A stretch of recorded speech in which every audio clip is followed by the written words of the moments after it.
Winston Churchill, in one of his more candid reflections on the Second World War, admitted something that might have surprised those who saw him as the embodiment of British defiance.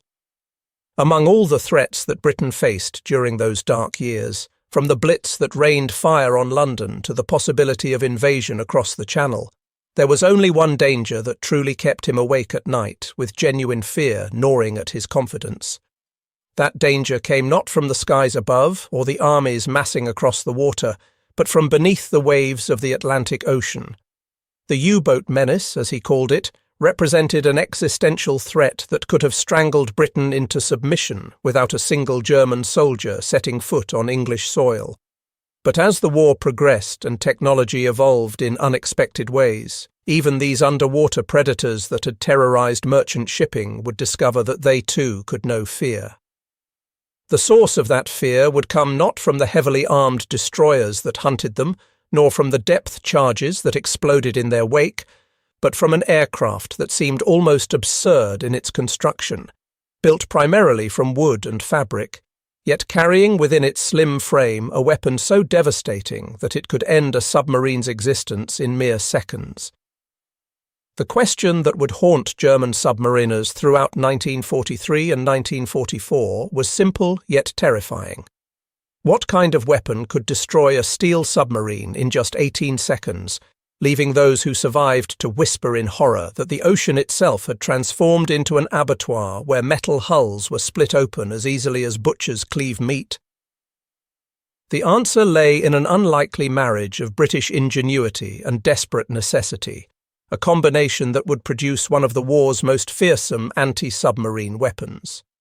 On December 23, 1943, the Bay of Biscay presented itself as it so often did during those winter months, cold and grey and utterly without mercy. The waters rolled in long, heavy swells that spoke of storms brewing further out in the Atlantic. Standing on the conning tower of U-128, a German submarine that measured some 70 metres from bow to stern, Captain Werner Beck swept his binoculars across the horizon in a methodical pattern that had become second nature during his years of service. His vessel represented the pinnacle of German naval engineering, a predator crafted from steel and powered by diesel engines, designed and built for the singular purpose of stalking Allied convoys and sending their cargo to the bottom of the sea. Yet despite the formidable reputation of his U-boat and the skill of his crew, Beck could not shake the feeling that had been growing stronger with each passing month. The hunter, he felt in his bones, had somehow become the hunted. Every time U-128 surfaced to run her diesel engines and recharge the batteries that powered her electric motors while submerged, Beck knew he was gambling with the lives of every man aboard. The 18 minutes they needed in the open air, exposed on the surface where any patrol plane might spot them, had become a period of almost unbearable tension.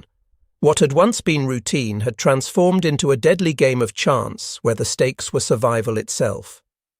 High above the cold waters of the Bay of Biscay, thousands of feet up where the air was thin and frigid, another hunter was closing in on his prey. Squadron leader Charles Anderson guided his de Havilland Mosquito through banks of cloud with the practiced ease of a pilot who had logged hundreds of hours in the wooden aircraft.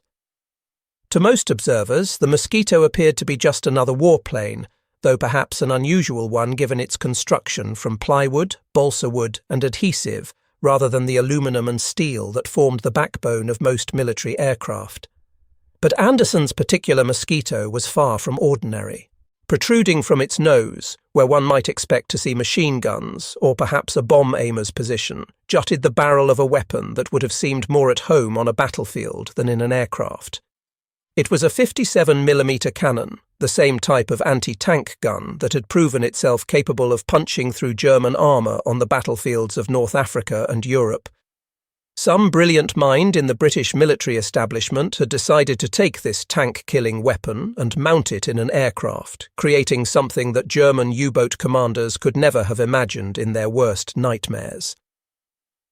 The Mosquito that Anderson flew, designated officially as the FB Mark 18 but known to those who flew and maintained it by a more evocative name, the Tsetse, was not simply another aircraft in the vast inventory of Allied air power. It had become something approaching judgment made manifest, a combination of speed, surprise, and devastating firepower that could appear without warning and deliver destruction before its target even understood what was happening. The intelligence network that had broken German codes through the Ultra project had whispered the position of U-128 to the British. The radar sets that had shrunk in size while growing in capability had painted the submarine on Anderson's scope. And now, hidden in the darkness and cloud, Anderson's wooden aircraft descended with a fury that was all the more terrible for its silence. The mathematics of survival and death in this encounter had been reduced to a simple equation of time: 18 seconds. That brief span separated Beck's command from continued existence or utter destruction. It was the time needed for a U-boat crew to hear the alarm, scramble down the hatches, seal the boat, and begin flooding the ballast tanks that would pull them beneath the surface where the water itself became armour against attack. 18 seconds between the first warning cry of an aircraft spotted and the roar of shells tearing through steel plate as if it were paper. Beck's hands gripped the icy rail of his conning tower as he continued his scan of the sky and sea. Anderson's finger moved toward the trigger that would unleash the cannon's fury. Even the ocean itself seemed to pause, holding its breath in anticipation of what was about to unfold. This was steel against wood, the depths against the sky, one predator closing with another in a confrontation where only one would survive. And in those 18 seconds that hung between the present moment and the immediate future, history itself was about to be rewritten in violence and fire. The Battle of the Atlantic, as it came to be known in the historical record, was never simply a contest between ships and submarines, though certainly those vessels played the starring roles in the drama that unfolded across thousands of miles of ocean. At its heart, this battle represented something more fundamental and more desperate, a war of starvation versus sustenance, of fuel against the lack thereof, of time itself becoming a weapon as precious as any bomb or torpedo. By 1942, the U-boat arm commanded by Admiral Karl Dönitz had transformed the Atlantic into a killing ground, where Allied merchant ships died by the dozens. The waters that connected Britain to North America and the rest of the world had become prowled by what Dönitz himself called wolf packs, groups of submarines that coordinated their attacks to overwhelm convoy defences. The nights were illuminated by the funeral pyres of burning tankers and freighters. Oil slicks spread across the dark water in rainbow patterns that marked where ships had gone down. Survivors, those fortunate enough to escape their sinking vessels, clung desperately to whatever wreckage they could find, their screams and pleas swallowed by the indifferent vastness of the Atlantic before rescue could arrive, if it arrived at all. The wolf packs had established their dominance over these waters through a combination of superior tactics and the simple mathematics of destruction. They had made the Atlantic Ocean their private hunting preserve, and the Allies were hemorrhaging shipping tonnage at an unsustainable rate. Winston Churchill, in his later admission of fear, captured the essence of what Britain faced with a voice that carried the weight of sleepless nights and desperate calculations. He confessed that of all the dangers Britain confronted during the war, the only thing that genuinely frightened him, that truly kept him awake with worry, was the U-boat peril. It was not the Luftwaffe dropping bombs on London, devastating as those raids were. It was not even Hitler's armies driving deep into the Soviet Union, threatening to knock Russia out of the war. The threat that most concerned Churchill came from the invisible menace that operated beneath the waves, the submarines that threatened to sever the lifeline connecting Britain to America and thereby starve the British Isles into submission. Admiral Dönitz had developed a doctrine of submarine warfare that was as cruel in its simplicity as it was effective in its execution. The goal was straightforward: sink Allied shipping faster than the Allies could build new ships to replace their losses.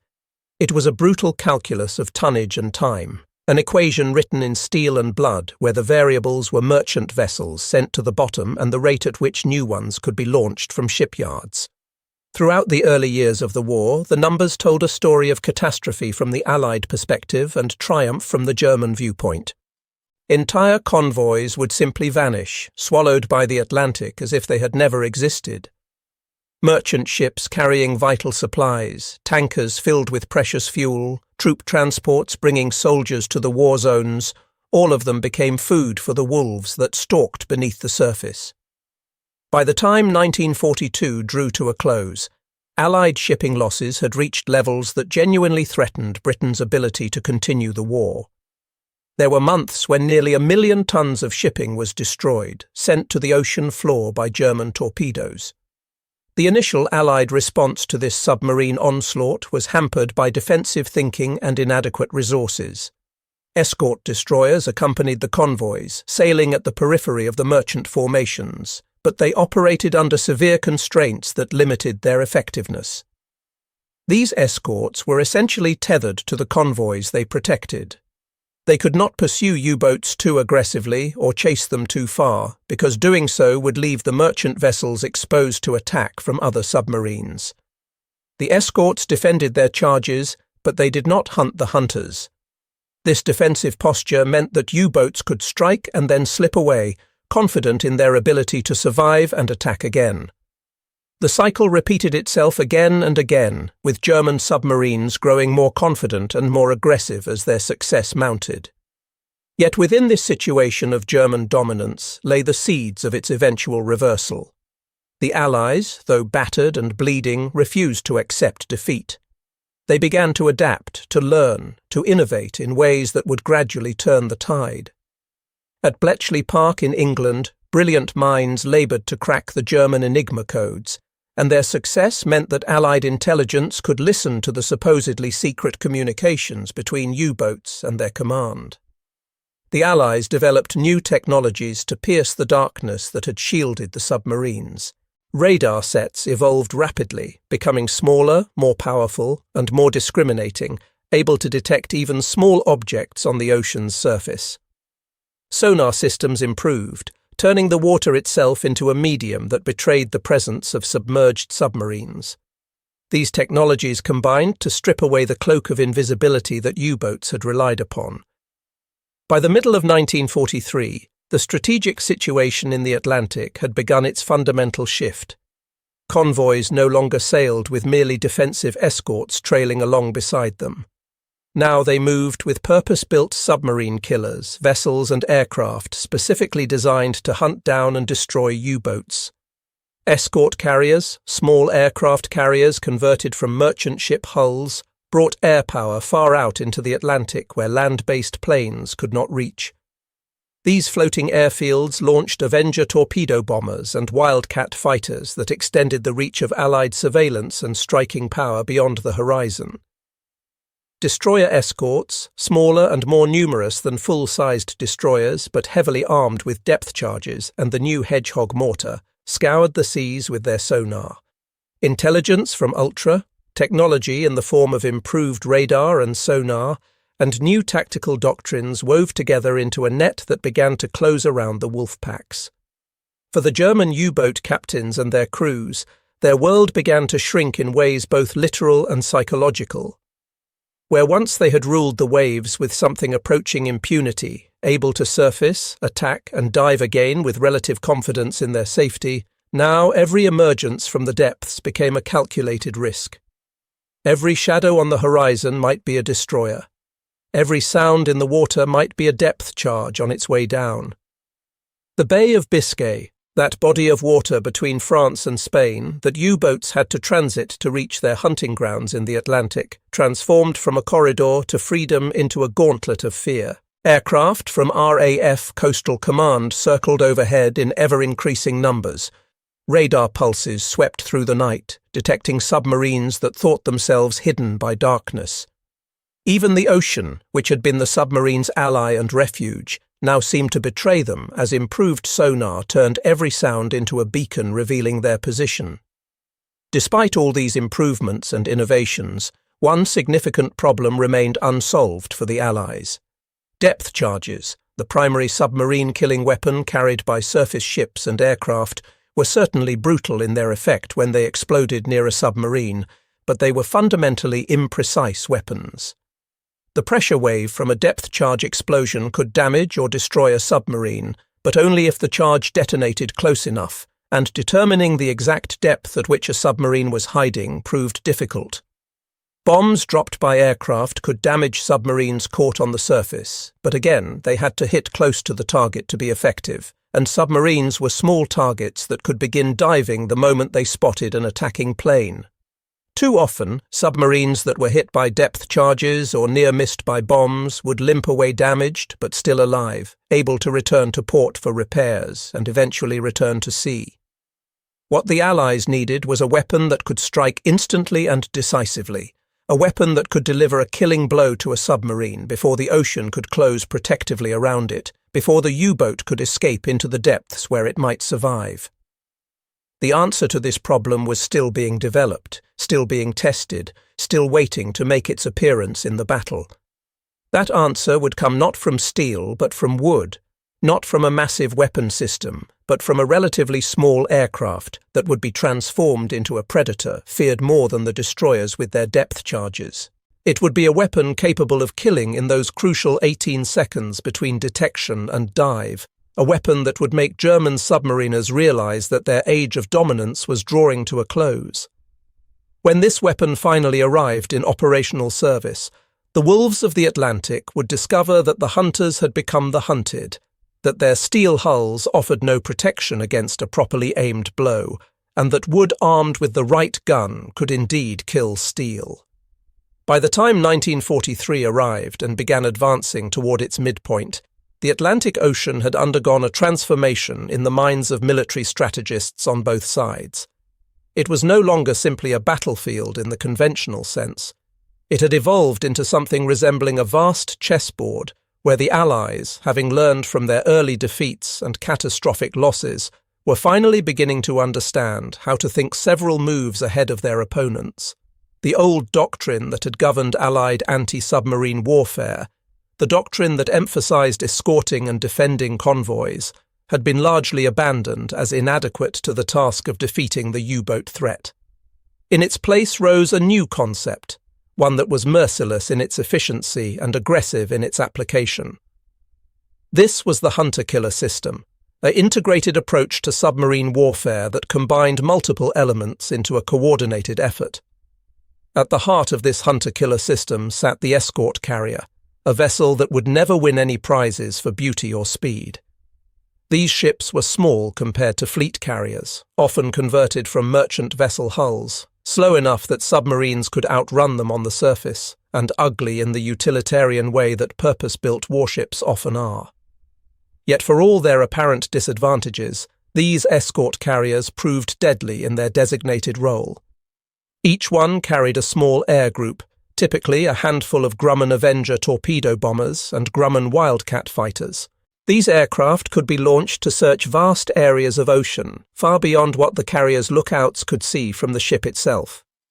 Around each escort carrier steamed a screen of destroyer escorts, smaller vessels than full destroyers, but numerous and well-armed with sonar for detection, depth charges for attacks, and the new Hedgehog mortar that could throw a pattern of small bombs ahead of the ship. Together, the carrier and its escorts formed a mobile killing zone, a trap that moved through the ocean, actively hunting submarines rather than waiting for the submarines to attack. This hunter-killer group represented a fundamental shift in philosophy. No longer would the Allies simply wait for U-boats to reveal themselves by attacking convoys. Now these groups would go out into the black vastness of the Atlantic with the specific mission of finding submarines and destroying them. They became roaming execution squads that brought the fight to the enemy. The wolf packs that Dönitz had deployed with such success suddenly found themselves being stalked by predators they could not escape. The gaps in convoy coverage that U-boats had exploited to move into position for attacks were now patrolled by hunter-killer groups eager for contact. Admiral Dönitz's submarines, which had enjoyed considerable freedom of movement in the early war years, now discovered themselves trapped in an ever-tightening net. The Enigma codes that had protected their communications had been broken, though the Germans remained unaware of this catastrophic security breach. Ultra-intelligence, the information derived from reading German encrypted messages, revealed U-boat patrol lines, their refueling rendezvous points, and even the areas where they surfaced to recharge their batteries. The hunters of yesterday increasingly found themselves ambushed by forces that seemed to know exactly where they would be. Betrayed by the silence of the radio waves that they thought secure, U-boats sailed into trap after trap. Yet nowhere was the transformation of the anti-submarine campaign more dramatic than in the role of air power. At the beginning of the war, the Royal Air Force's Coastal Command had functioned as little more than a defensive screen, a force that patrolled but rarely killed. Large aircraft like the Consolidated Liberator and the short Sunderland flying boat lumbered through the air over the Atlantic, dropping depth charges when they encountered submarines. But more often than not, these aircraft arrived too late to catch U-boats on the surface. German submarine captains learned quickly to dive at the first sign of an aircraft, surfacing only under the cover of darkness when they needed to run their diesel engines and recharge the batteries that powered their electric motors when submerged. The Bay of Biscay took on particular importance in this aerial campaign. This body of water served as an artery for the U-boat force, a necessary corridor that submarines had to traverse when travelling between their bases on the French coast at ports like Lorient, Brest and Saint-Nazaire, and the open Atlantic, where they would hunt Allied shipping. If the Allies could close this artery, if they could make the Bay of Biscay impassable, then the U-boats would be bottled up in their pens, unable to reach their hunting grounds. The submarines would effectively suffocate, strangled before they could even reach the battlefield. Coastal Command evolved to meet this opportunity. It would no longer simply patrol the Bay of Biscay hoping to stumble across submarines. It would strike aggressively and repeatedly, turning those waters into a killing zone. The lumbering patrol bombers gave way to faster, more agile aircraft. Radar technology advanced rapidly, with sets shrinking in size while simultaneously growing more powerful and discriminating. The introduction of centimetric radar proved particularly devastating to the U-boats. This new radar operated on a wavelength that German radar detectors could not pick up, which meant that U-boats no longer received any warning that they were being tracked. Suddenly, the ocean was no longer a place where submarines could hide. It became a stage illuminated by Allied technology, with U-boats caught in the spotlight with nowhere to hide. Despite all these advances, the Allies still faced a fundamental problem when it came to actually destroying submarines. Depth charges remained the primary weapon for both ships and aircraft, but they suffered from inherent limitations. When rolled off the stern of a ship or dropped from an aircraft, depth charges would sink to a preset depth before exploding. The explosion created a powerful pressure wave underwater that could crush a submarine's hull if it detonated close enough. But close enough was the operative phrase. Too often, depth charges exploded near a submarine without causing fatal damage. The U-boat might be shaken, some equipment might be knocked loose, perhaps some leaks might develop, but the submarine would survive. It might be forced to surface or limp back to base, but it would live to fight another day. What the Allies desperately needed was a weapon that could guarantee a kill, something that could strike a submarine with precision rather than relying on the approximate destruction of a depth charge. The gap in capability gnawed at the minds of strategists and tacticians. They could find U-boats with radar, they could force them to surface, they could even position their forces to attack, but the final blow, the killing strike, remained uncertain. Picture the scenario that played out repeatedly in the Bay of Biscay. A U-boat surfaces in the evening twilight to recharge its batteries, confident that it can dive within 30 seconds if threatened. An aircraft spots it, either visually or on radar. In those crucial seconds, the difference between the submarine's survival and its destruction came down not to bombs that might hit nearby, but to a weapon that could punch directly through the pressure hull before the submarine could escape. This led someone in the corridors of the British Air Ministry to ask a question that seemed almost absurd on its face.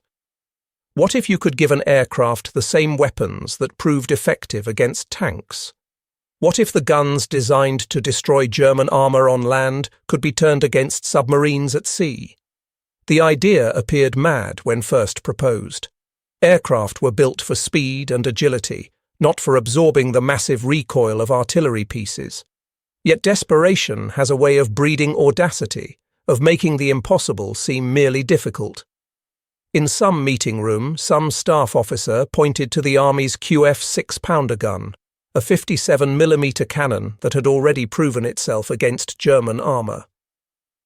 German tank crews had learned to fear this weapon, which could penetrate the frontal armour of a Panzer IV tank and damage even the heavier Panther tank. If this gun could rip through the armoured hide of a tank, the reasoning went, why couldn't it punch through the pressure hull of a submarine? This concept became the seed from which a revolutionary weapon would grow. The weapon would not be a bomb or a torpedo or even a rocket. It would be a gun, a straightforward artillery piece that could fire armour-piercing shells directly at surfaced submarines. The shells would not rely on the uncertainty of a near miss. They would simply punch holes through the steel hull, holes that would doom any submarine to a quick death. But such a weapon could not be mounted on just any aircraft. It needed to be installed on a platform that was fast enough to catch surfaced submarines before they could dive, nimble enough to line up a shot in the few seconds available, and tough enough to absorb the punishing recoil of a gun that had never been intended for aerial mounting. The answer to this requirement lay not in any aircraft built primarily from steel, but in one constructed largely from wood. The de Havilland Mosquito had already earned a reputation as the wooden wonder, an aircraft that defied conventional thinking about what a warplane should be.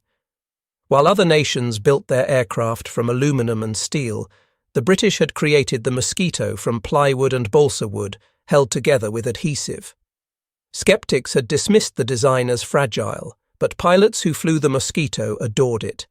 The wooden construction made it light, and its twin engines made it fast enough to outrun virtually anything the Luftwaffe could send after it. The Mosquito had already proven itself capable of multiple roles. It could carry bombs to Berlin, evading German defences through sheer speed. It could carry cameras over occupied Europe for reconnaissance missions. It had served as a night fighter, hunting German bombers in the darkness over England. But in 1943, the Mosquito was about to receive a new mission and a new identity. It would cease to be just a bomber or a reconnaissance aircraft or a fighter. It would become an executioner, a specialized hunter designed for a single purpose: killing submarines. The hunter-killer doctrine had prepared the net of forces needed to trap U-boats. Ultra-intelligence had provided the ability to know where submarines would be. Radar technology had given the Allies the means to find submarines even in darkness or poor weather. But what had been missing was the blade, the weapon that could deliver an immediate, certain, killing blow. That blade was about to be forged from the unlikely combination of British wood and a tank-killing cannon, creating an aircraft that would haunt the nightmares of every U-boat crew in the Atlantic. The birth of the aircraft that would come to be known as the Mosquito Tsetse was not a process marked by elegance or ease. It was instead an act of engineering defiance, a determined effort to make possible what many considered impossible. British engineers received an assignment that seemed to defy both physics and common sense. Take a cannon weighing approximately half a ton, a weapon designed to be mounted on a stable platform like a tank or a fixed emplacement, and somehow install it in the nose of a wooden aircraft without the recoil tearing the plane apart. The gun in question was the British QF 6-pounder, an anti-tank cannon with a calibre of 57mm. On the battlefields of North Africa, where British forces had fought Rommel's Afrika Korps, and in Normandy following the Allied invasion of France, this gun had proven its worth repeatedly. It had destroyed Panzer IV tanks, left Panther tanks crippled, and generally earned the respect of any German tanker unfortunate enough to face it. The shells fired by the 6-pounder were engineered for a single purpose: penetration. When such a shell struck armour plate, the steel did not resist for long. It yielded, cracking and splitting under the focused energy of the impact. Now, the task was to transform this land-based weapon into something that could fly and fight in the air. The first challenge the engineers faced was finding a way to mount the cannon in the Mosquito's nose section. In its standard configuration, a Mosquito carried machine guns in the nose or had a glazed compartment for a bomb aimer. All of that had to be stripped out to make room for the massive gun. The bare 57mm cannon, with its long barrel and substantial breech mechanism, protruded forward from the nose like a lance or spear, dominating the front aspect of the aircraft. But simply bolting such a weapon into position would never work. The recoil generated when the cannon fired would be enormous, far greater than the wooden airframe could absorb without catastrophic structural failure. Every time the gun fired, it would try to push itself backward with tremendous force, and if that force was transmitted directly to the plywood skin and wooden ribs of the aircraft, the Mosquito would simply come apart in mid-air. The solution required building a cradle of steel inside the wooden shell of the aircraft, a skeletal framework strong enough to contain and absorb the recoil forces. This internal structure would grip the cannon tightly while also spreading the recoil loads across multiple attachment points to the strongest parts of the airframe. The wooden ribs and plywood skin that made up the Mosquito's structure were never designed to handle such punishment, but with the steel cradle acting as an intermediary, the aircraft could survive the violence of firing its main gun. When the trigger was pulled and the cannon fired, the entire airplane would shudder and shake from the recoil, but crucially, it would hold together. The British engineers had achieved what many thought impossible. They had created a flying gun platform that could survive using its own weapon. The next challenge involved ammunition handling. The original 6-pounder gun, as used by the Army, required a crew to operate. In a tank, one man aimed and fired while another loaded shells into the breech, a continuous process during combat. But inside the cramped confines of a Mosquito, there was no room for a human loader, no space for a crew member to manually feed shells into the gun. The solution came in the form of an automatic loading system, a mechanical device that would feed ammunition from a magazine into the cannon's breech without human intervention. This autoloader was designed to be ruthlessly efficient. 25 rounds of ammunition could be carried and fired in rapid succession, with the mechanical loading system working faster than any human loader could have managed. Each shell loaded into the magazine was carefully chosen for its specific purpose. Some were armor-piercing rounds, fitted with ballistic caps that allowed them to punch through steel plate more effectively. Others were high-explosive shells designed to detonate on impact, useful for destroying anything exposed on a submarine's deck or for attacking targets where penetration was less important than blast effect.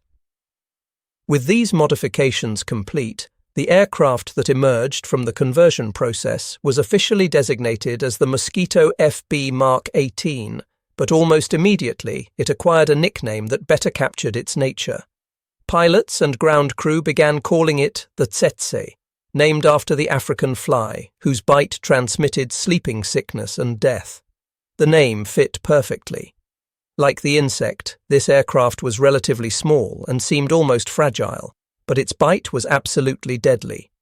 The aircraft represented a complete transformation of the Mosquito from a fast bomber or reconnaissance plane into a highly specialized predator with a single purpose: killing submarines. In the air, the Tsetse presented an appearance that many found almost grotesque or ungainly. The Mosquito had always been a sleek, elegant aircraft, its wooden construction giving it smooth, flowing lines that spoke of speed and grace. But with the massive 57mm cannon protruding from its nose, the Tsetse looked oddly proportioned, as if someone had grafted a weapon that was too large onto an airframe too small to carry it. The long barrel jutting forward seemed to unbalance the aircraft visually, making it appear nose-heavy and awkward. Yet appearances in this case were thoroughly deceiving. Once airborne, the Tsetse flew with the same speed and agility that characterized all Mosquitoes. The additional weight of the cannon and its ammunition was noticeable but not crippling. The aircraft retained its ability to cruise at high speed, to climb rapidly when needed, and to maneuver with the grace that had made the Mosquito beloved by its pilots. What had changed was the aircraft's role in combat. When the Tsetse dove on a target, when it lined up for an attack run, It was no longer delivering bombs or firing machine guns. It was bringing to bear a weapon of devastating precision and power. For the crews of German U-boats, who had grown accustomed to the threats posed by depth charges and bombs, the Tsetse represented a completely new kind of nightmare. Submarines had learned through bitter experience how to survive depth charge attacks. The charges were dangerous, certainly, capable of crushing a submarine's hull if they exploded close enough, but they were also imprecise weapons that gave submarines a chance of survival.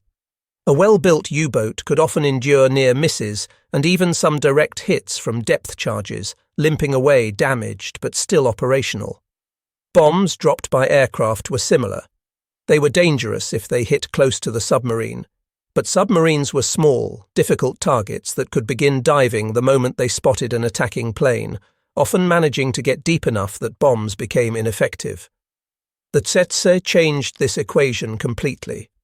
It did not attack with weapons that might wound or damage. It struck with precision, punching armor-piercing shells through a submarine's pressure hull before the U-boat had even begun its crash dive. For the men inside a submarine, when those shells hit, the experience was apocalyptic. The armor-piercing rounds would tear through the steel hull as if it were sheet metal, creating holes that admitted seawater under tremendous pressure. A single hit could be fatal. Multiple hits were absolutely devastating. To the submariners who survived such attacks, and there were not many who did, it felt as though the ocean itself was tearing their boat apart. The sea would pour in through the shell holes faster than any pump could handle, flooding compartments, shorting out electrical systems, dragging the submarine down to crush depth where the pressure would finish what the shells had started. One German submariner, among the handful who survived an encounter with a Tsetse and lived to speak of it afterward, captured the terror of the experience in simple words that nevertheless conveyed the horror. "We feared the destroyers, that much is true. But we cursed the wooden plane. It appeared so fast, flying so low that we barely saw it coming. And when its shells struck our boat, we knew immediately that we were finished. There was no hope, no chance of survival." This represented the personalization of warfare in its most brutal form. The Mosquito Tsetse was not merely a tool of war, not just another weapon system in the vast arsenal of military technology. It had become a character in the drama of the Atlantic, a protagonist in its own right. It was a wooden executioner armed with teeth stolen from a tank destroyer, and it brought death with a precision and certainty that no other anti-submarine weapon could match. The Bay of Biscay, that body of water between France and Spain, became the stage where this dramatic transformation played out most clearly. On one side of this contest stood the U-boats, steel leviathans built by the finest engineers of the Third Reich, submarines that rose to the surface periodically to breathe, trusting in their thick armor, their reputation, and the terror they inspired.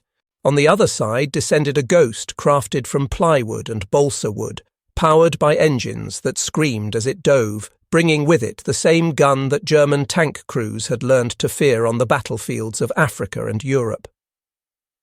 The contrast could not have been starker or more dramatic. Steel versus wood, the depths versus the sky, the wolf versus what seemed like nothing more dangerous than a fly, until that fly revealed its cannon and demonstrated that wood armed with the right weapon could indeed kill steel with shocking efficiency. The hunter-killer doctrine that the Allies had developed through hard experience and considerable thought had finally found its perfect blade, its ultimate instrument of execution. Radar could locate U-boats on the surface. Ultra-intelligence could predict where submarines would be. Destroyers and escort carriers could close the trap, preventing escape. But when the moment came for the final, killing blow, when it was time to ensure that a detected U-boat did not escape to fight another day, it was the Mosquito Tsetse that delivered. It provided the instant, merciless kill that no U-boat captain could evade once spotted. Each time a submarine surfaced to recharge its batteries or to transit through the Bay of Biscay, it became a torment for the crew. Was the sky truly empty above them, or was a Tsetse circling up there, invisible against the clouds, its pilot watching the submarine through his sights, waiting for the perfect moment to dive and attack? The crucial time period remained those 18 seconds between the sighting of an aircraft and the moment when a submarine was safely submerged. German crews had drilled for this scenario endlessly. They knew that speed was survival. The moment an alarm sounded, every man had his assigned position and his specific tasks. Some would seal the upper hatches, others would open valves to flood the ballast tanks. The diving planes would tilt to drive the boat under the surface as quickly as possible. 18 seconds was enough time, barely, to get the boat below the surface where it would be protected by the water itself. But 18 seconds was also exactly the amount of time that the Tsetse needed to line up its shot, dive within range, and unleash its cannon. The margin between survival and destruction had become razor-thin, a race measured in heartbeats where a delay of even a few seconds meant the difference between a submarine that escaped and one that died. The Atlantic had been transformed by this weapon into a theatre of contrasts that seemed almost literary in their starkness. Steel against wood, depth against sky, the wolf against the fly, and the fly, improbably, carried a cannon that made it more dangerous than any destroyer, more feared than any depth charge pattern. The age of German submarine supremacy was drawing to a close, hastened toward its end by an aircraft that many had initially dismissed as too fragile, too wooden, to serve as a serious weapon of war. That night in the Bay of Biscay, December 23, 1943, the ocean spread out beneath a winter moon that bled silver light across the waves. The transformation of the water under moonlight created an illusion of calm, turning the sea's surface into something resembling hammered metal or polished glass. Standing on the conning tower of U-128, Captain Werner Beck felt the cold air biting at his exposed skin as he raised his binoculars to scan the horizon in all directions. Inside his submarine, the batteries that powered the electric motors used for underwater propulsion were nearly exhausted. His men, crammed into the submarine's hull, gasped for air that had grown stale and thin during their submerged transit. Beck had no choice but to surface, despite the danger. The diesel engines needed to run to recharge the batteries, and the crew needed fresh air before the carbon dioxide levels inside the pressure hull reached dangerous concentrations. The phrase that echoed in Beck's mind, that had been drilled into him during his training and reinforced through years of experience commanding U-boats, was simple: crash dive on warning. Every submarine captain knew these words intimately. They represented the thin line between survival and death. The moment a threat was spotted, whether it was a destroyer on the horizon or an aircraft overhead, the U-boat would execute its crash dive, flooding ballast tanks and driving the boat beneath the surface as quickly as possible. Beck knew the risks involved in surfacing. He had heard the stories from other captains, the accounts of U-boats caught on the surface by Allied aircraft and destroyed before they could dive. But he also knew that his boat would suffocate if he did not surface soon. He would take his chances with the open sky rather than guarantee death by asphyxiation or battery exhaustion below. Minutes, Beck thought to himself. Just a few minutes running on the surface to get some charge into the batteries and some air into the boat, then he could dive again and continue toward his patrol area. Above U-128, invisible to Beck and his lookouts, Squadron Leader Charles Anderson's Mosquito Tsetse cut through the darkness like a knife through cloth. The radar set in Anderson's aircraft had already betrayed the submarine's presence. On the glowing scope in front of the radar operator, U-128 appeared as a pale return, a blob of light that marked the position of the steel submarine against the dark water. Anderson received the information and banked his wooden aircraft hard, turning toward the contact. The massive 57mm cannon that protruded from his Mosquito's nose caught occasional glints of moonlight as the aircraft maneuvered. Anderson's hand tightened around the control stick, his eyes narrowing as he began his attack run. This was the moment that all his training had prepared him for, the opportunity to use the devastating weapon his aircraft carried.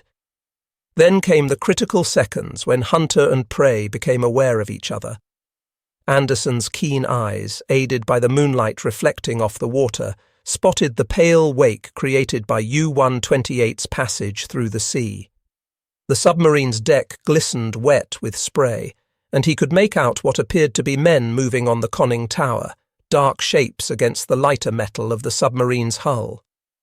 Anderson pushed the throttle forward, demanding maximum power from his twin engines. The Merlin engines responded with a scream of increased revolutions, their sound cutting through the night. The wooden wonder of British aviation engineering transformed in that moment into something resembling a dart or an arrow, plunging down from the heavens toward its target. On the bridge of U-128, one of the lookouts suddenly shouted a warning. Beck jerked his head upward, following the direction of the lookout's pointing arm. Against the bright disk of the moon, a silhouette had appeared, the unmistakable shape of an aircraft diving toward them at frightening speed. The silhouette was growing larger with terrifying rapidity, meaning the aircraft was closing on them fast, far too fast for comfort. Beck's training took over instantly. His voice rose in a shout that carried clearly despite the wind. "Alarm! Crash dive! Crash dive!" The klaxon mounted inside the submarine began its distinctive wailing sound, a noise designed to penetrate into every compartment of the boat. Men responded instantly to that sound, moving to their crash dive stations with the practiced efficiency of repeated drills. The crew members who had been on the conning tower or the deck tumbled down through the hatches, desperate to get inside before the boat submerged. The hatches were slammed shut and sealed. Below in the control room, valves were opened to flood the ballast tanks with seawater, destroying the submarine's positive buoyancy.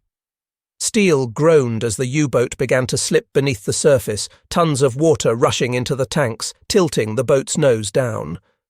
But time, that most precious of commodities in combat, had already run out for U-128. Anderson had closed to attacking range. The ocean surged beneath the wings of his Mosquito as he brought the aircraft lower and lower, until salt spray from the wave tops licked at his windscreen. The cannon that dominated his aircraft's nose was lined up perfectly with the target, the submarine that was just beginning its desperate dive. Anderson could see every detail now, the water streaming off the U-boat's deck, the conning tower starting to dip below the surface, the desperate urgency of men trying to escape the certain death that was about to descend upon them. 18 seconds had separated the first warning from this moment. 18 seconds was the span of time between the lookout's shout and the instant when Anderson's finger squeezed the trigger. That gap between life and death, measured in rapid heartbeats and frantic movements, had now closed completely. Anderson fired his cannon. The Mosquito shuddered violently, more dramatically than it ever did from mere turbulence or manoeuvring. The entire airframe shook as the 57mm gun fired, unleashing its fury. The roar of the cannon firing was louder than the scream of the Merlin engines, a sound that seemed to physically strike anyone who heard it. Flame spat from the barrel, illuminating the darkness for an instant with yellow-orange light. In the space of just 1.5 seconds, Anderson fired a burst of multiple shells, each one following the other down toward the submarine that had nowhere left to run. The armor-piercing rounds crossed the distance between aircraft and submarine almost instantaneously, arriving with the force of small meteorites. The shells struck U-128 just as the submarine was beginning to slide beneath the waves, at that most vulnerable moment when it was neither fully surfaced nor safely submerged. For Captain Beck and the 70 men crammed into his submarine, the effect of those armor-piercing shells hitting home was nothing short of apocalyptic. A metallic shriek echoed through the control room, a sound like nothing any of them had heard before, the scream of thick steel being torn open by irresistible force. Gauges mounted on the control panels burst in sprays of glass and fluid as the submarine's systems suffered catastrophic damage. Water began spraying through ruptures in the pressure hull, not the slow seepage of a minor leak, but violent jets of seawater entering under tremendous pressure. The compartment lighting flickered, several bulbs exploding, and then the lights died completely as electrical systems shorted out from the incoming water. In the darkness, lit only by emergency lighting that cast everything in an eerie red glow, panic erupted among the crew. Men's voices rose in shouts. "Flooding!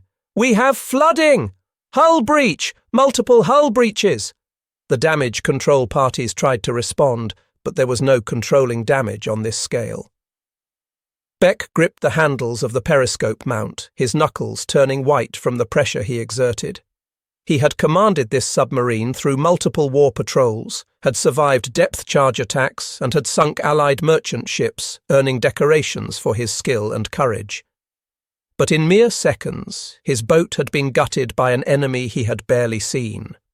A wooden aircraft, something that by all rights should have been harmless compared to a steel submarine, had torn his command apart as easily as a knife slicing through fabric. Beck made the only decision available to him, the only choice that might save some of his crew. "Surface!"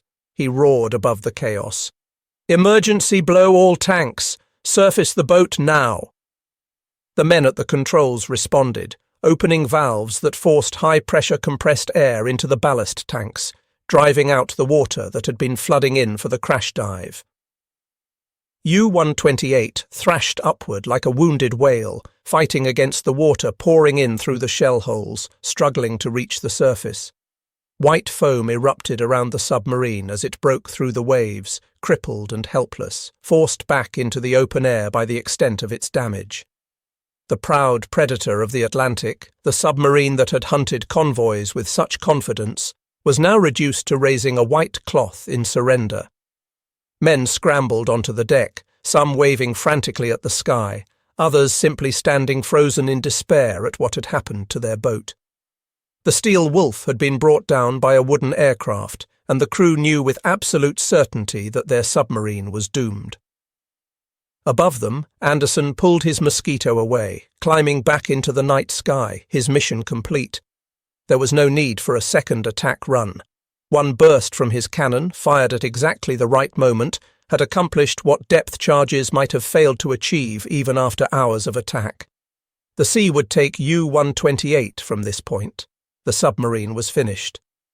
Anderson had written another entry in the growing legend of the Mosquito Tsetse, adding one more kill to the tally of U-boats destroyed by this improbable weapon. This encounter in the Bay of Biscay was not an isolated incident, not a lucky hit that happened once and could be dismissed as an anomaly. It was instead a pattern that would repeat itself again and again throughout 1944, turning those waters into a graveyard for submarines and spreading fear throughout the entire U-boat force. In August of that year, a formation of Mosquito Tsetses from RAF's 248 Squadron encountered 3 German submarines running together on the surface, travelling in company for mutual protection.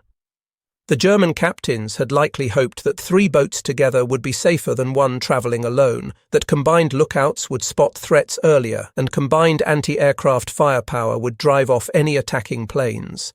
They were wrong. The Tsetses dove on the submarines like hawks stooping on prey, their cannons blazing. U-168 staggered under the impact of multiple armour-piercing shells that punched through its pressure hull. Within minutes of the attack, the submarine began to sink, water pouring in faster than the pumps could possibly handle. The crew abandoned ship, taking to life rafts and hoping for rescue.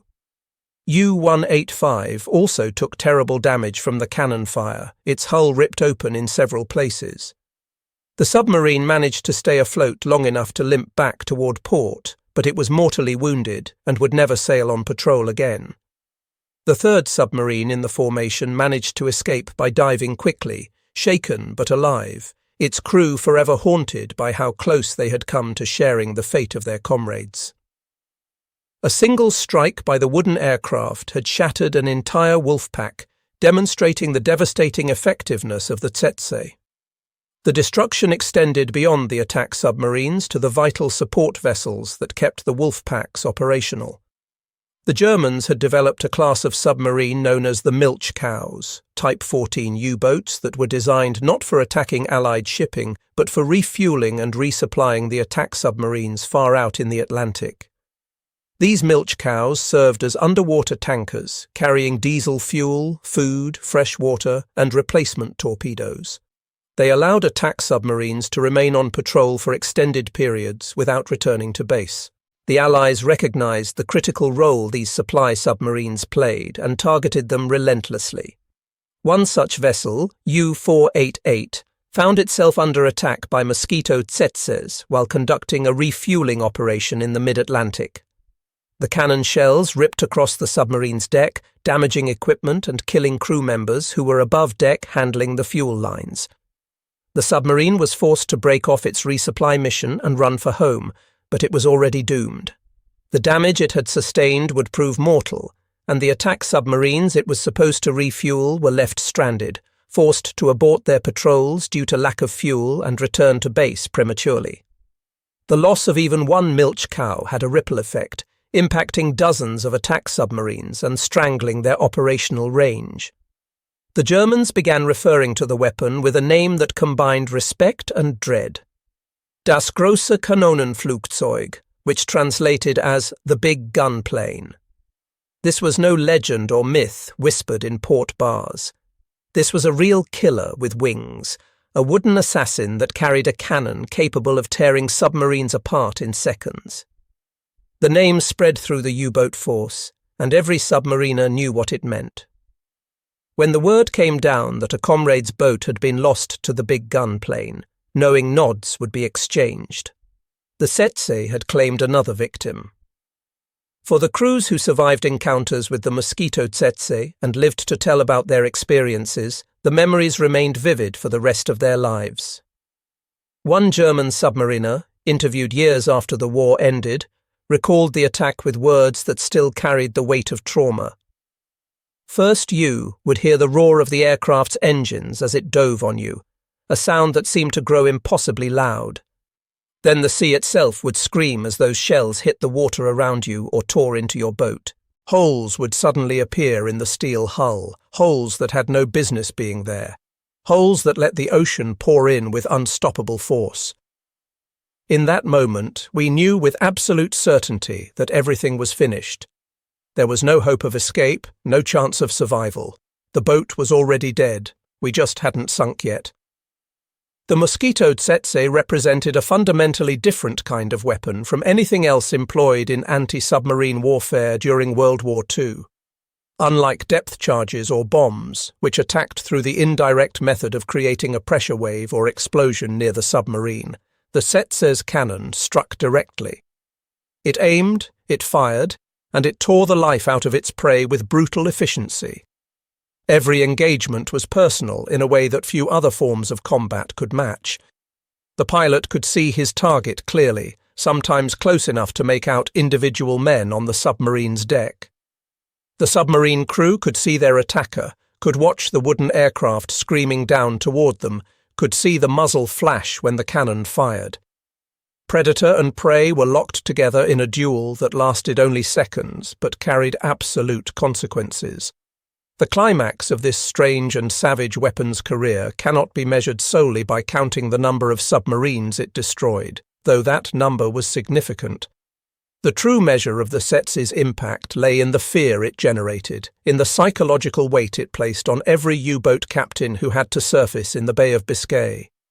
The fear gripped men's hearts as they stood on their conning towers, scanning the sky and knowing that the fastest crash dive might still be too slow if a Tsetse was lurking above. The fear came from the knowledge that a weapon built from wood, which should have been fragile and harmless, could kill their steel submarine as easily as crushing an eggshell. 18 seconds, which had once been enough time to escape danger, had become 18 seconds of terror where every heartbeat might be the last. Steel had screamed under the impact of those armor-piercing shells. Wood, improbably, had prevailed over metal. And in those fleeting moments when cannon met pressure hull, the entire reign of the U-boat as master of the Atlantic came crashing down in violence and fire and seawater flooding through torn metal. The weapon that Winston Churchill had feared most, the U-boat force that had nearly strangled Britain into submission, had met its match in the form of a wooden aircraft carrying a tank-killing gun. The The sinking of U-128, along with all the other submarines that fell victim to the Mosquito Tsetse's devastating cannon, represented far more than the simple loss of individual vessels and their crews. Each submarine destroyed was a crack in the foundation of the entire U-boat campaign, and those cracks were spreading and multiplying. Word of the wooden aircraft with its impossible gun travelled quickly through the cramped confines of the submarine pens along the French coast at Lorient, Brest and Saint-Nazaire. Men gathered in small groups, speaking in low voices about the latest losses. They whispered about an aircraft built from plywood that somehow carried a cannon large enough to punch through a pressure hull. They spoke of submarines that had been ripped open in seconds, their carefully engineered steel hulls torn apart as if they were made of paper. They talked about crash dives that had been interrupted halfway through, about the ocean pouring in through holes that no amount of damage control could seal. The sea, which had always been the submarine's ally and refuge, had betrayed them in the end. From a strategic perspective, the impact of the Mosquito Tsetse became immediately apparent in the broader patterns of the Battle of the Atlantic. The Bay of Biscay, which had functioned for years as a relatively safe corridor, allowing U-boats to transit between their bases and the open Atlantic hunting grounds, transformed into a gauntlet that every submarine crew dreaded. The coastal command patrols, now armed with Tsetses, had turned those waters into what amounted to a killing field. No U-boat could surface without accepting tremendous risk. And submarines had to surface regularly.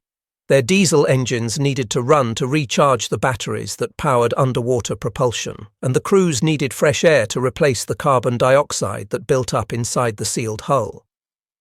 The mathematics of submarine operations demanded surfacing, but surfacing now meant gambling with death. The milch cows, those Type 14 supply submarines that had extended the operational range of the attack boats by providing refueling and resupply far from base, became priority targets for the Mosquito Tsetses. These submarines were larger and slower than attack boats, and they spent extended periods on the surface during refueling operations, making them particularly vulnerable. As the milch cows were hunted down and destroyed one by one, the entire wolf pack system began to starve. Attack submarines found their operational radius shrinking dramatically. Boats that had once been able to patrol far out in the mid-Atlantic, attacking convoys beyond the reach of land-based aircraft, now found themselves forced to return to base prematurely when their fuel ran low. Some submarines were forced to abort their patrols entirely before even reaching their assigned areas, retreating back to France because the milch cow they were supposed to rendezvous with had been sunk. The destruction of the supply submarines strangled the wolf packs, limiting their range and reducing their effectiveness even when they managed to find convoys. The hunter-killer doctrine that the Allies had developed through painful experience and considerable loss had finally reached its ultimate expression. The system was complete, with each piece working in coordination with the others. Ultra-intelligence, derived from breaking German codes, revealed where U-boats would be positioned. Radar confirmed the locations of submarines with precision that seemed almost supernatural to the Germans who didn't know their codes had been compromised. Destroyers and destroyer escorts tightened the noose around detected submarines, preventing escape. Escort carriers provided air cover and strike capabilities far from land. And when the moment came for the final killing stroke, it was not the imprecise scatter of depth charges that sealed the fate of German submarines. It was the focused, devastating impact of a 57mm cannon fired from the nose of a wooden aircraft. The system had achieved a kind of terrible perfection, and the wolves who had once terrorized the Atlantic found themselves with no way out, no escape from the trap that had been constructed around them. For the Germans, the consequences of the Tsetse's appearance went far deeper than simple tactical adjustments. Admiral Dönitz, recognizing that his submarines could no longer surface with any degree of safety in the Bay of Biscay, issued new orders to his commanders. U-boats were instructed to remain submerged for as much of their transit as physically possible. They were equipped with snorkels, devices that allowed the diesel engines to run while the submarine was at periscope depth, taking in air through a tube that extended above the surface. In theory, this should have allowed submarines to recharge their batteries while remaining mostly submerged and thus protected from air attack. But this solution was born from desperation rather than strength. Travelling on snorkel power slowed the U-boats dramatically, reducing their transit speed and making them clumsy and difficult to manoeuvre. The snorkel itself could be detected by radar. Submarines operating this way were effectively half-blind, unable to use their periscopes continuously, dependent on the snorkel remaining above water.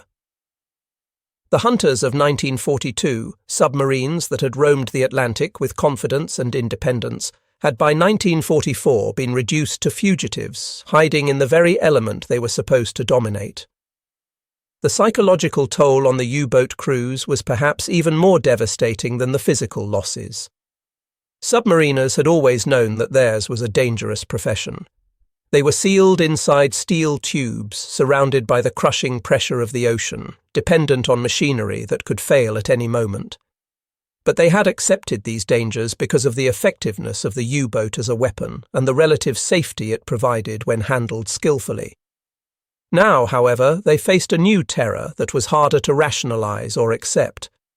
The act of surfacing, which they had to perform regularly simply to survive, might summon death from the sky in the form of a wooden aircraft that appeared without warning. 18 seconds, which had always been considered sufficient time to crash dive, was no longer enough time to escape if a Tsetse had already begun its attack run. The crews knew this, and the knowledge gnawed at them every single time their boats broke the surface.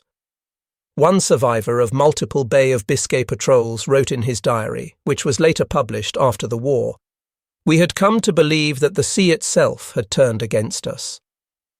It felt as though even the air above the water had become our enemy.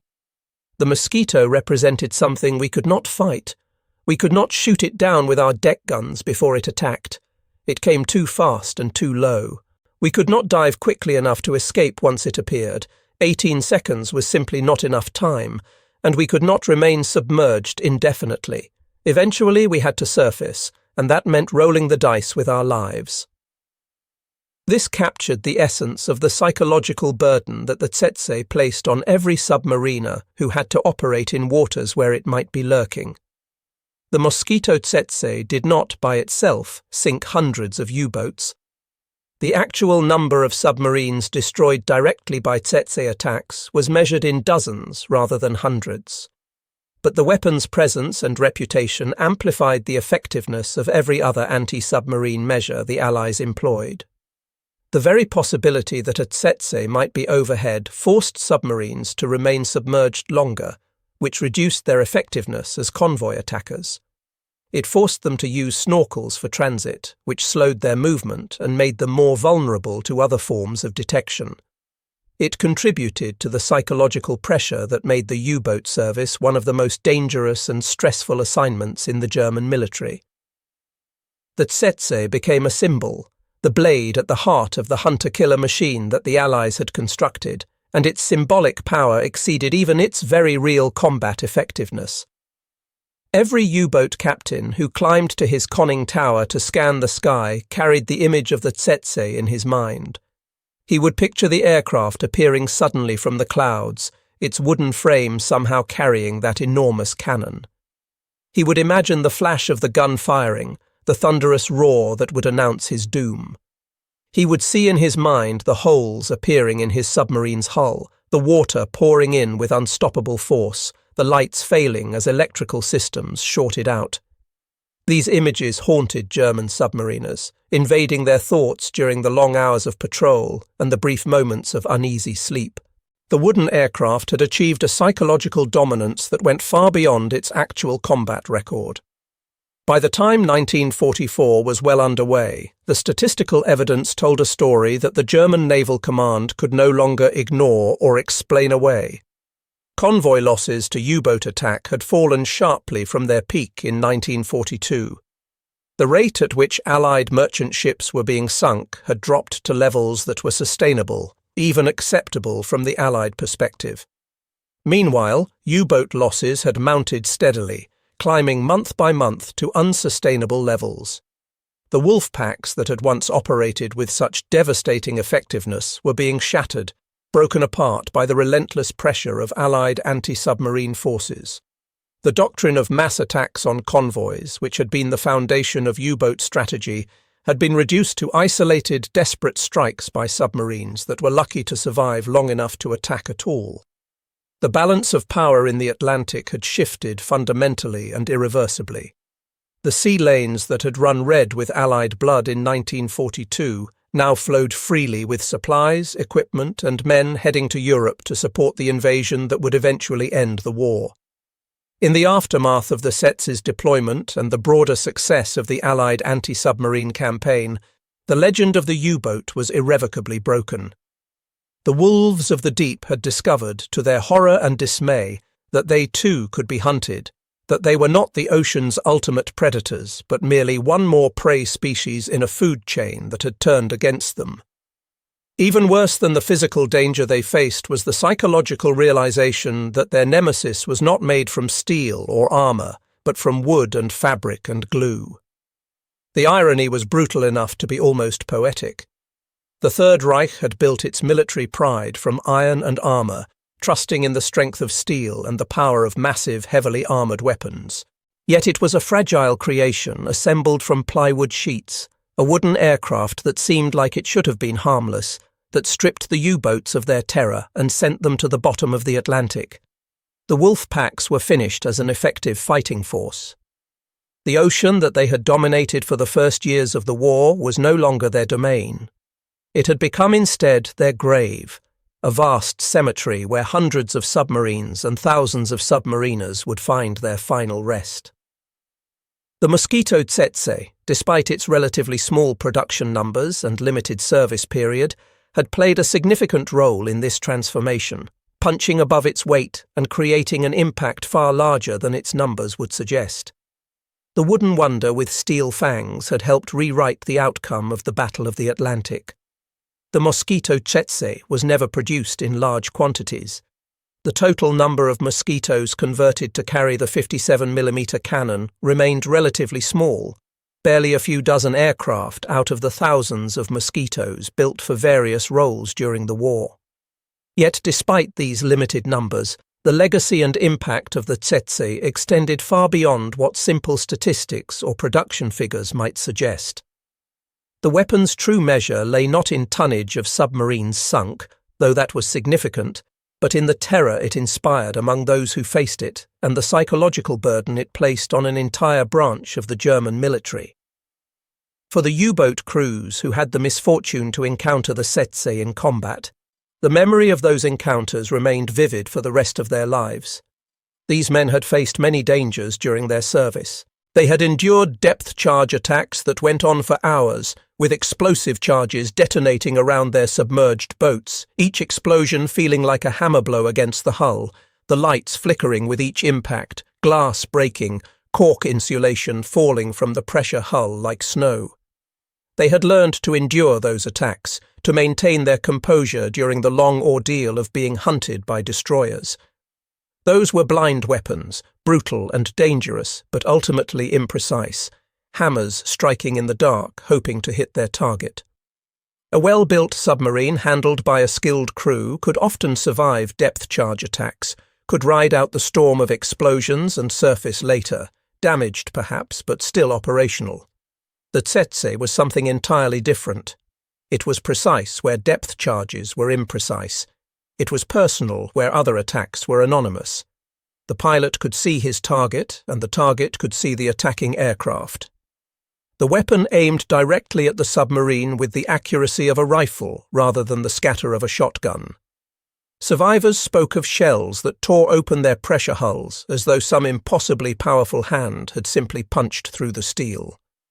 One man, interviewed decades after the war when he was old and grey but still haunted by his experiences, whispered the words that encapsulated the horror.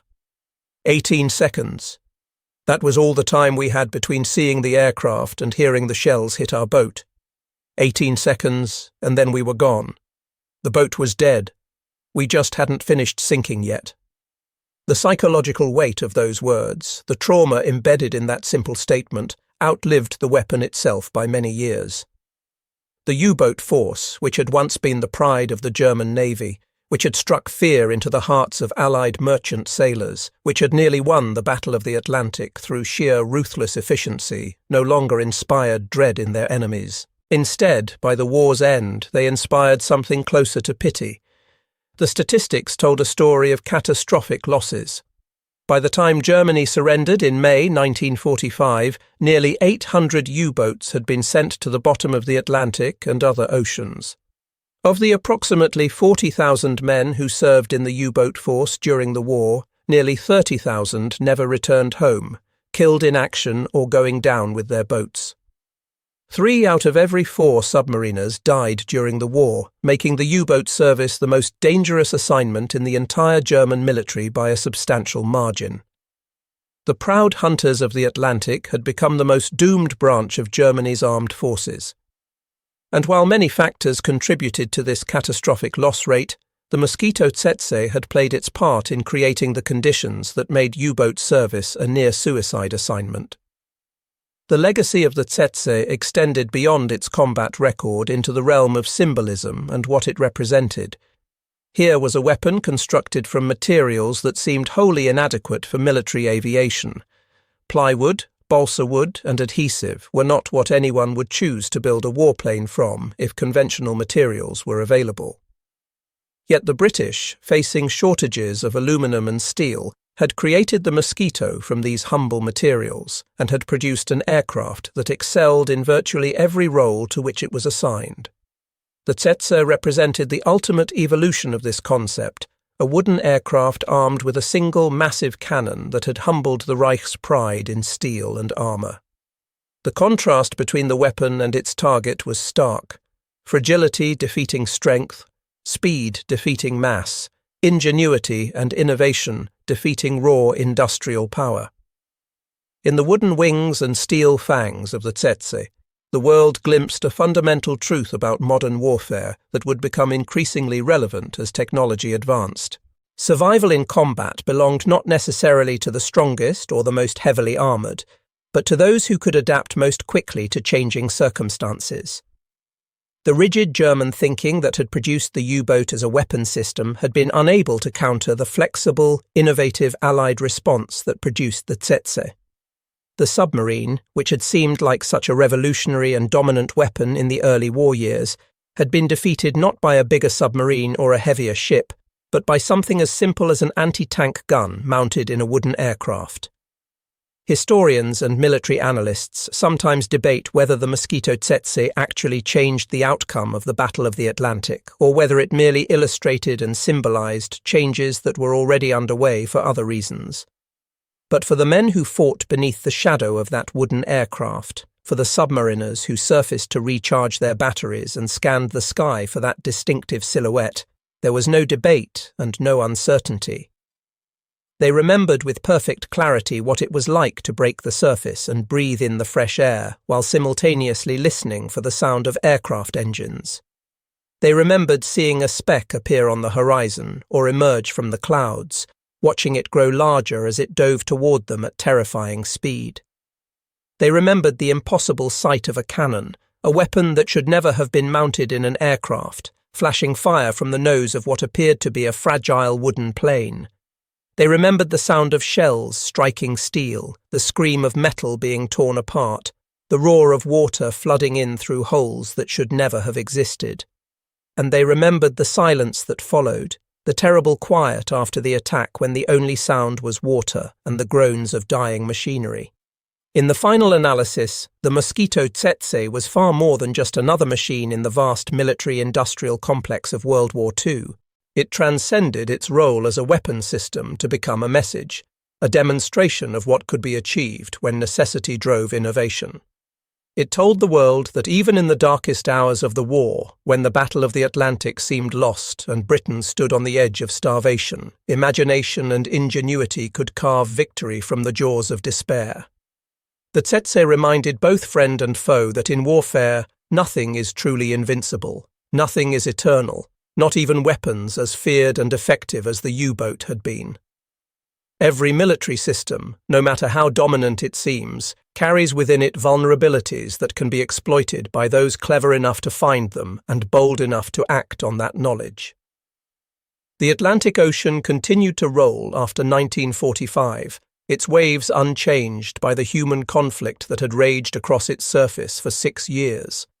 The water was calm once more, or at least as calm as the Atlantic ever becomes, but it had been changed forever by what had transpired during those war years.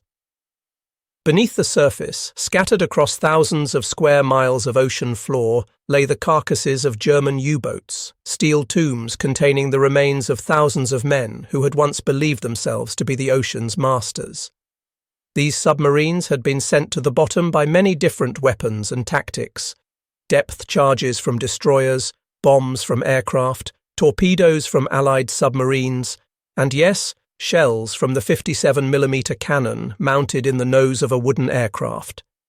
And overhead, preserved in the collective memory of history and in the written records of the war, the wooden predator still circles, forever frozen in that dramatic moment of its attack dive. The image remains vivid.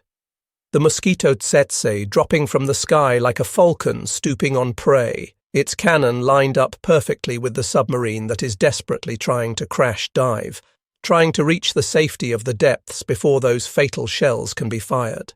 That moment, repeated again and again during 1943 and 1944, represents the instant when 18 seconds decided the fate not just of individual men and machines, but of entire strategic campaigns and perhaps of empires themselves.